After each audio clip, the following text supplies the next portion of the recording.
शंभू कुमार सिंह और आप देख रहे हैं नेशनल दस्तक का फेसबुक पेज। मीडिया में ट्रोलिंग शुरू हो चुकी है। नीतीश कुमार ने एक बात कही थी कि जो 2014 में आए हैं वो 2024 में आएंगे, इसकी गारंटी नहीं है। मैं प्रधानमंत्री बनूंगा कि नहीं बनूंगा ये नहीं जानता हूं, लेकिन इतना तय है कि अगर विपक्ष एकजुट होकर लड़ा तो बीजेपी को 50 सीटों पर टिकाया जा सकता है। नीतीश कुमार ने इतना बोलने के बाद पहली बार पिछले 8-9 सालों में पहली बार ऐसा लग रहा है कि अपोजिशन निस्वार्थ भाव से एक दूसरे के साथ आ रहा है, लेकिन ये मजबूरी भी है। आखिर कौन है ऐसा जो BJP, CBI, income tax, ED की चपेट में नहीं है? और सवाल है कि अगर ये सारे लोग भ्रष्ट हैं तो किसी को सजा क्यों नहीं हुई? आखिर राहुल गांधी की गिरफ्तारी क्यों नहीं हुई? सोनिया गांधी की गिरफ्तारी क्यों नहीं हुई? सिसोदिया को गिरफ्तार क्यों नहीं किया गया? एक बात समझने की कोशिश कीजिएगा, बीजेपी किसी भी बड़ी मछली पर हाथ नहीं डालती है। सवाल है कि जो मीडिया कहती है कि नीतीश कुमार की फाइल दबी है, नीतीश कुमार को गिरफ्तार क्यों नहीं किया? तेजस्वी यादव की गिरफ्तारी क्यों नहीं हो रही है? मैं बता रहा हूं, बीजेपी की रणनीति है कि जो हमारे जैसे पत्रकार हैं, मिरान हैदर, प्रशांत कनौजिया, सरजिल इमाम, उमर खालिद, खालिद सैफी, अटल तुमरे, आपको बता दें गौतम नौलखा, जो एक्टिविस्ट हैं, जो सोशल एक्टिविस्ट है, जो पत्रकार है, उनको गिरफ्तार कर लिया जाए, क्योंकि उनको पता है कि तमाम विपक्ष के नेता जो हैं वो अपने आराम से, अपने खोल से नहीं निकलते हैं। बीजेपी ऐसा नहीं करती है, बीजेपी अपने खोल से निकलती है। लेकिन हालात बदल गए। अरविंद केजरीवाल ने यह साबित कर दिया कि बीजेपी के सीबीआई, इनकम टैक्स, ईडी को भी काउंटर किया जा सकता है। राहुल गांधी, सोनिया गांधी ने साबित कर दिया कि बीजेपी, इनकम टैक्स, ईडी के इस रेड को काउंटर किया जा सकता है। लेकिन सोचिए, लालू यादव ये नहीं कर पाए क्योंकि उनकी मजबूरी थी, उनके पास मीडिया नहीं था। और इस देश का जो एससी, एसटी, ओबीसी और माइनॉरिटी का आदमी है वो अपने ही नेता को बेईमान मान लेता है। क्या राहुल गांधी, सोनिया गांधी को किसी कांग्रेसी ने बेईमान माना?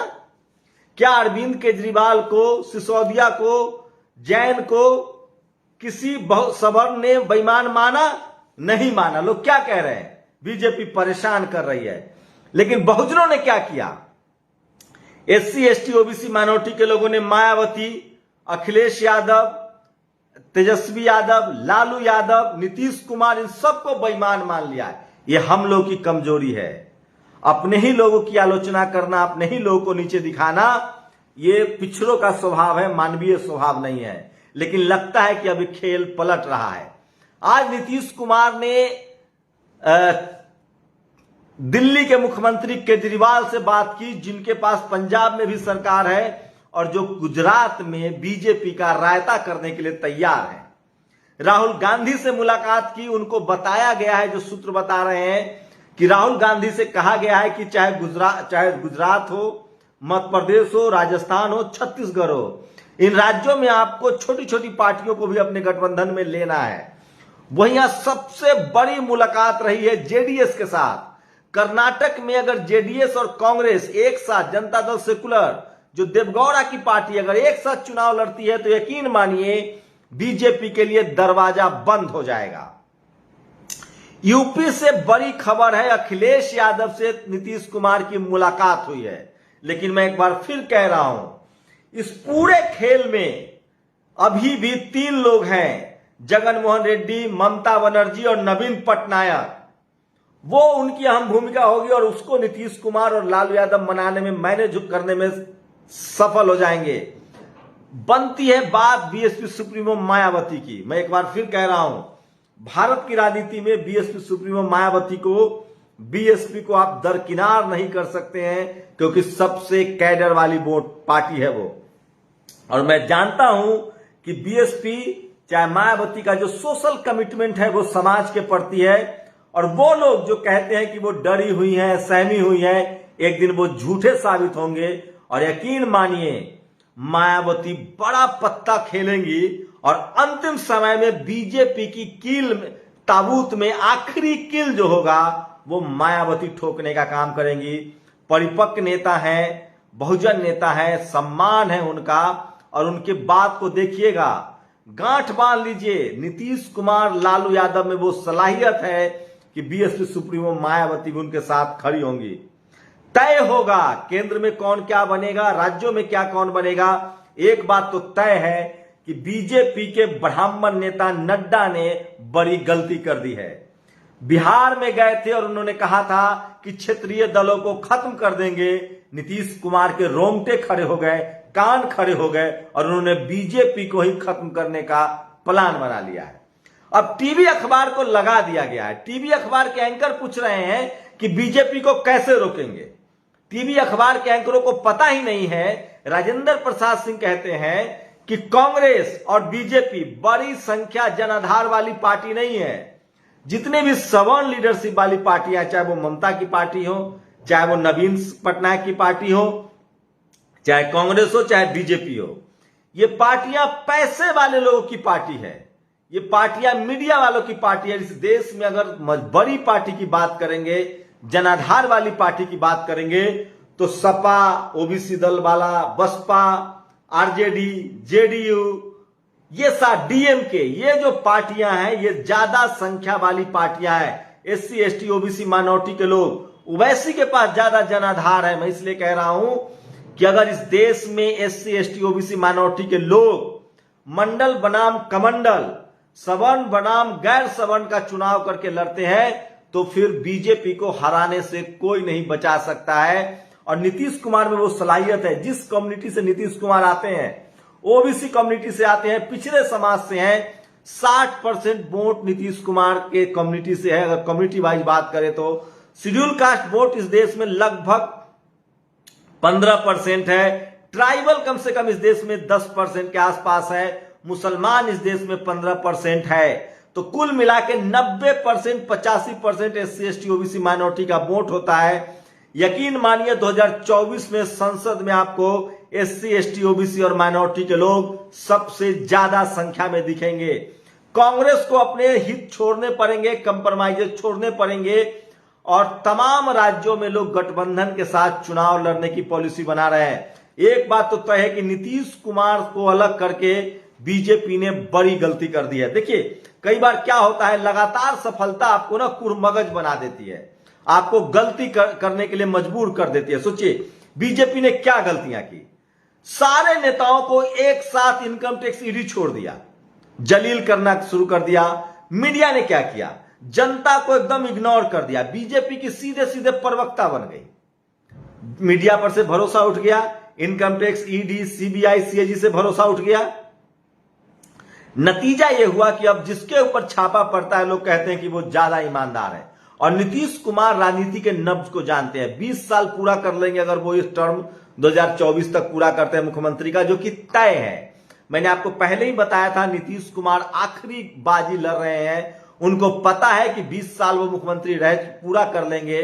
2024 लोकसभा चुनाव के बाद तेजस्वी यादव का सीएम बनना तय है। इसलिए जितने जो पिछड़े हैं, आदिवासी हैं, दलित है, सोचिए हेमंत सोरेन को बड़ा आदिवासी चेहरा प्रोजेक्ट किया जाएगा।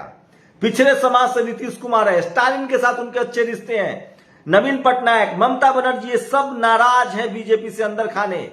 मौका ढूंढ रहे थे लोग कि कोई नेता है। लालू यादव जेल से बाहर आ चुके हैं, तो समझिए अरविंद केजरीवाल बड़ा फैक्टर बन रहे हैं। पंजाब में उनकी सरकार है। गुजरात में वो सवर्णों का वोट सबसे ज्यादा डैमेज अगर कोई करेगा, बनिया समाज का वोट, तो वो सिर्फ केजरीवाल कर सकते हैं। रही बात मुसलमानों की, तो मुसलमान सबसे ज्यादा बीजेपी के खिलाफ वोट करेगा जो पार्टी जहां जीत रही होगी।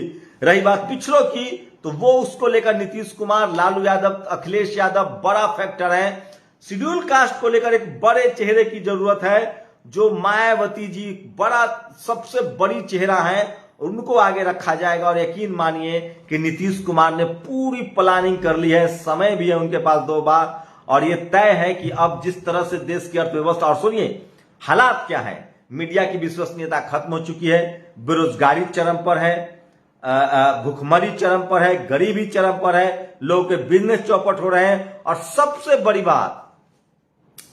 बड़ी बात है कि तमाम संस्था, लोग कह रहे हैं ईवीएम, मैं फिर कह रहा हूं, जब 90% वोट एक तरफ होंगे और लोग अब ईवीएम की निगरानी भी करेंगे। ऐसा नहीं है कि पहले की तरह 10 फेज में चुनाव होगा, लोग ईवीएम को छोड़ देंगे। यूपी चुनाव के बाद लोगों ने तय कर लिया कि जितने फेज में चुनाव होंगे ईवीएम की रखवाली की जाएगी। मैं फिर कह रहा हूं, नीतीश कुमार ने बड़ा कदम उठाया है, उन्होंने तय कर लिया है। मीडिया को मैनेज करना वो जानते हैं।